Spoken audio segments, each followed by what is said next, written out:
दिल्ली वाले बाबा अगर इतने वायरल हुए हैं तो उनके पीछे एक नहीं बहुत सारे रीजंस हैं। उनकी पूरी कहानी किसी फिल्मी कहानी से भी ज्यादा फिल्मी लगती है। ऐसा लगता है इम्तियाज अली की किसी कहानी को हम असल जिंदगी में जीते हुए किसी को देख रहे हो। मतलब एक तो आईआईटी क्रैक करना ही लाखों करोड़ों लोगों के लिए पॉसिबल नहीं होता, ऊपर से आईआईटी बॉम्बे में एडमिशन मिलना भी मुश्किल होता है। लेकिन एक लड़का पहले तो अपनी मेहनत और इंटेलिजेंस के दम पर भारत के सबसे बड़े इंजीनियरिंग कॉलेज में एडमिशन लेता है, फिर लाखों की नौकरी भी उसे मिल जाती है, फॉरेन चला जाता है, उसके पास हर वो चीज पाने का मौका होता है जिसका सपना आज हर एक यंग बच्चा देखता है। मगर एक दिन अचानक वो इस मायावी दुनिया को लात मारकर शिव की शरण में चला जाता है और इसी बात ने उन्हें रातों रात एक सनसनी बना दिया। धीरे धीरे मीडिया ने जब अभय सिंह का बैकग्राउंड चेक करना शुरू किया तो लोग हैरान हो गए। पता लगा कि वो हरियाणा के झज्जर के एक छोटे से गांव से आते थे। वो ग्रेवाल गोत्र के जाट परिवार में पैदा हुए थे, बचपन से पढ़ाई में तेज थे। घर वाले आईआईटी की कोचिंग के लिए कोटा भेजना चाहते थे मगर वो दिल्ली जाना चाहते थे। अभय ने आईआईटी का एग्जाम क्रैक कर लिया। पहले आईआईटी बॉम्बे से एरोस्पेस इंजीनियरिंग में बीटेक की डिग्री ली, फिर डिजाइनिंग में मास्टर्स की भी डिग्री ले ली। अभय सिंह की छोटी बहन कनाडा में रहती थी, वो कनाडा नौकरी करने चले गए। कनाडा जाकर उन्होंने एरोप्लेन बनाने वाली कंपनी में काम किया। 3 लाख रुपए उनको सैलरी भी मिलने लगी हर महीने की। जिस टाइम वो कनाडा में नौकरी कर रहे थे तभी लॉकडाउन लग गया। अभय सिंह घर में कैद हो गए। उनका शुरू से ही आध्यात्म में इंटरेस्ट था। लॉकडाउन के टाइम उन्हें अपने और जिंदगी के बारे में सोचने का और ज्यादा मौका मिला, वक्त मिला।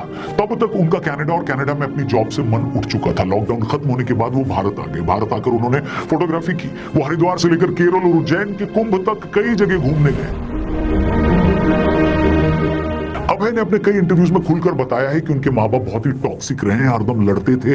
उन्हें लड़ता देखकर उनका शादी से भरोसा उठ गया था। अभय ने कहा उनके माँ बाप हमेशा झूठी शान में लगे रहते थे। उनके पिता ने जितना पैसा उनकी पढ़ाई पर खर्च नहीं किया उससे ज्यादा पैसा उन्होंने खुद राजनीति में जाने पर लगा दिया। उनके आईआईटी से पास आउट होने के बावजूद उनकी माँ चाहती थी कि वो यूपीएससी भी क्लियर कर ले। अभय ने अपनी माँ से कहा कि मेरा मन नहीं है यूपीएससी क्लियर करने का, कलेक्टर बनने का। तो उनकी माँ ने कहा तुम नौकरी ज्वाइन मत करना, बस यूपीएससी क्लियर कर लो। अभय ने कहा कि उनकी माँ को सोसाइटी में बस ये दिखाना था कि उनके लड़के ने यूपीएससी क्लियर कर लिया है, उन्हें मेरी खुशी से कोई लेना देना नहीं था। अभय सिंह ने अपने कई इंटरव्यूज में अपने माँ बाप को खुलकर कोसा है।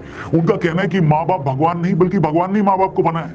उन्होंने कहा मैंने सारी जिंदगी अपने माँ बाप को आपस में लड़ते देखा। मैंने उन्हें इतना लड़ते देखा कि मेरा शादी से भरोसा ही उठ गया। इसलिए मैंने डिसाइड किया कि मैं कभी शादी नहीं करूंगा। अभय कई बार बोल चुके हैं मगर उनके माँ बाप हमेशा शादी को लेकर उनके पीछे पड़े रहते थे। जब वो उन्हें ज्यादा परेशान करने लगे तो एक दिन उन्होंने घर ही छोड़ दिया। पहले वो घर वालों से फोन पर बात भी करते थे लेकिन पिछले 11 महीने पहले उन्होंने घर वालों को फोन पर भी ब्लॉक कर दिया। अपने माँ बाप के झगड़ों से अभय इतना परेशान हो गए कि बाद में उन्होंने इस पर एक शॉर्ट फिल्म भी बनाई। जिस टाइम वो फिल्म बना रहे थे उस दौरान उनकी गर्लफ्रेंड हुआ करती थी। वो 4 साल तक उसके साथ रहे मगर फिल्म बनाने के टाइम वो ट्रॉमा में चले गए। उनकी गर्लफ्रेंड को लेकर भी उनकी फीलिंग्स खत्म हो गई। उन्होंने ये बात अपनी गर्लफ्रेंड को भी बता दी कि मुझे तुम्हें लेकर कोई फीलिंग नहीं रही।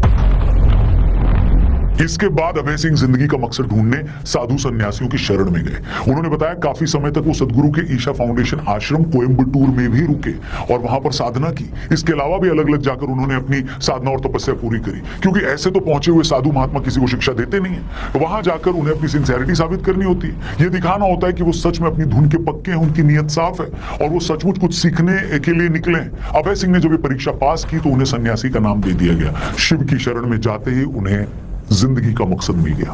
अब होता क्या है ना कि जब एक थोड़ा कम पढ़ा लिखा आदमी स्पिरिचुअलिटी के, आध्यात्म के रास्ते पर जाता है तो लोग क्या कहते हैं, अरे तो बेरोजगार था, नशेड़ी था, इसलिए धर्म कर्म में चला गया, पढ़े लिखे लोग ये सब नहीं करते। लेकिन जब एक आईआईटी ग्रेजुएट या आईआईटी बॉम्बे से एरोस्पेस इंजीनियरिंग पढ़ा शख्स प्रारब्ध और तत्व की बात करे, शिव के सत्य होने की बात करे तो आप उसे हवा में खारिज तो नहीं कर सकते ना। इसीलिए हमें ये समझना होगा कि अभय सिंह अपने हर इंटरव्यू में शिव को ही सत्य क्यों बता रहे हैं। अब अगले कुछ मिनटों में जो बातें मैं करने वाला हूं हो सकता है कुछ लोगों को समझने में थोड़ी मुश्किल लगे, लेकिन मेरी आप सबसे रिक्वेस्ट है कि आप लोग प्लीज इस वीडियो को पूरी देखिएगा, क्योंकि अगर हमने शिव के बारे में सत्य जान लिया तो हम ये भी समझ जाएंगे कि आखिर वो कौन सा रीजन था, कौन सी वजह थी जिसने अभय सिंह को सारी दुनिया को छोड़कर शिव की शरण में आने के लिए मजबूर कर दिया। हम ये भी जान जाएंगे कि उन्हें शिव की शरण में आकर क्यों शांति मिली, कैसे शांति मिली। तो दोस्तों बात यह है कि सनातन परंपरा में शिव को परम ब्रह्म माना गया है। मतलब ये सारी सृष्टि उन्हीं पर टिकी है। वो न तो जन्म लेते हैं और न ही उनकी मृत्यु होती है, इसीलिए शिव को शाश्वत और अनंत माना गया है।